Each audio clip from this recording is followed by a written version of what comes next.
اپنی تہداری کے حساب سے اپنے عہد کی عرفہ ترین زبان ہوتی ہے۔ تو ایک جو غیبی طاقتوں کی کار فرمائی ہے وہ تو ہمیشہ سے شاعری کے ساتھ متصل ہے، اس کے ساتھ اس کو جوڑا جاتا ہے، تعلیق اس کی جاتی ہے۔ اور آپ دیکھیے جب ہم آگے آتے ہیں زوال رسالت میں آپ صلی اللہ علیہ وآلہ وسلم میں بھی، تو جو قرآن کی شکل میں جو وحی نازل ہو رہی تھی وہ اپنے زمانے کے بڑے سوالات پہ، بڑے مسائل پہ اپنے عہد کی عرفہ ترین زبان میں نازل ہو رہی تھی۔ آپ دیکھیے اوزان نہیں ہے اس میں، لیکن اس کے باوجود جو کہا جاتا تھا کہ یہ شعر ہے، جو نہ ماننے والے کہتے تھے کہ یہ شعر ہے، تو اللہ تعالیٰ کو کہنا پڑا بارہا قرآن میں کہ شعر کا علم تو دیا ہی نہیں۔ ثبوت اس کا ایک یہ بھی تھا کہ آپ صلی اللہ علیہ وآلہ وسلم کا ذوق شعری بہت اچھا تھا، لیکن آپ کو شعر یاد نہیں رہتا تھا۔ آپ جب شعر پڑھتے تھے تو اس میں بے وزنی کی کیفیت ہو جاتی تھی۔ تو اس کا جو حضرت ابوبکر رضی اللہ عنہ نے بھی بات ہے، بعض مفسرین بھی کہتے ہیں کہ شعر کو پڑھنا، شعر کو یاد رکھنا بھی علم شعر میں ہی شامل ہے۔ اگر آپ صلی اللہ علیہ وسلم شعر کو پڑھنے میں اور شعر کو یاد رکھنے میں ماہر ہوتے تو وہ علم شعر کے حامل کہلاتے، اللہ تعالیٰ کی قرآن کا جو ہے غلط ثابت ہوتا۔ تو یہ شاعری اتنی اندر تک سے آپ کو نکال کے کاغذ کو منتقل کر دیتی ہے۔ آپ کی پوری شخصیت کا نچوڑ تخلیقات بیٹھے ہوئے ہیں، آپ کی پوری شخصیت کا، پوری ذہنی عمل کا اور پورے سماجی عمل کا نچوڑ وہ 2 لائنوں میں آ جاتا ہے کاغذ پہ، جس کو ہم شعر کہتے ہیں۔ تو آپ یہ دیکھیے کہ ہر زمانے میں جو تہذیبی مسائل ہوتے ہیں، جو فکری مسائل ہوتے ہیں، جو مابعد الطبیعاتی مسائل ہوتے ہیں، جو سماجی مسائل ہوتے ہیں، ان سب کی بہترین آئینہ داری آپ نے کسی عہد کے بارے میں پن پوائنٹ کرنا ہے۔ حاشیے پہ اور مسائل بھی ہوتے ہیں، ارد گرد اور معاشی بھی ہیں، سیاسی بھی ہیں، سماجی بھی ہیں، لیکن اگر آپ نے اس عہد کے انسان کی ذات کا، معاشرے کا اور بڑے سوالات کا، بڑے سوالات سے کیا مراد، میں نے یونانی ادب کی بات کی تو آپ کو سارے یونانی ادب میں ایک بات ملے گی، عرفہ ترین سوال تھا انسان اور جبر تقدیر، مین اینڈ فیٹ۔ ایک طرف مین ہے اور دوسری طرف تقدیر کی قوتیں ہیں، کار فرمائی ہیں، اور ان دونوں کے درمیان جو ہاسٹیلٹی ہے، جو عداوت ہے، جو مخاصمت ہے، اس میں اس کا ریکارڈ آپ کو ملتا ہے، جس کو اب سب سے بڑا المیہ کہتے ہیں عہد کا، تاریخ کا، ادب کا، ایڈیپس کا۔ اس کا بنیادی مسئلہ بھی یہی ہے کہ ایک طرف انسان ہے اور دوسری طرف اعلیٰ طاقتیں ہیں جن کے مقابلے میں انسان کی حیثیت کیوں نہیں، کوئی نہیں۔ انسان ہیرو ہے۔ انسان ہیرو کیوں ہے؟ انسان ہیرو اس لیے ہے کہ اس کو علم ہے کہ وہ ان اعلیٰ طاقتوں کا، ان طاقتور جو غیبی طاقتیں ہیں، ان کے مقابلے میں اس کی حیثیت کچھ نہیں، لیکن اس کے باوجود وہ اپنی ذات کے لیے، اپنی شناخت کے لیے، اپنے حق کے لیے لڑ جاتا ہے، اور لڑتے لڑتے وہ فنا ہو جاتا ہے، لیکن اپنی لڑائی پہ ہار نہیں مانتا۔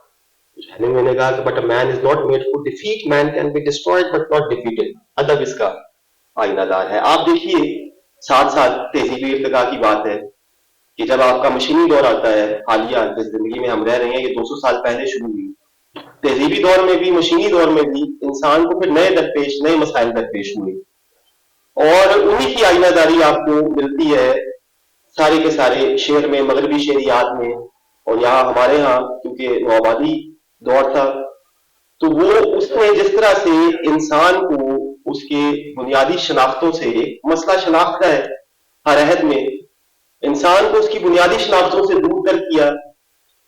نئی فارمز بھی آتی ہیں، نئے سوالات بھی آتے ہیں۔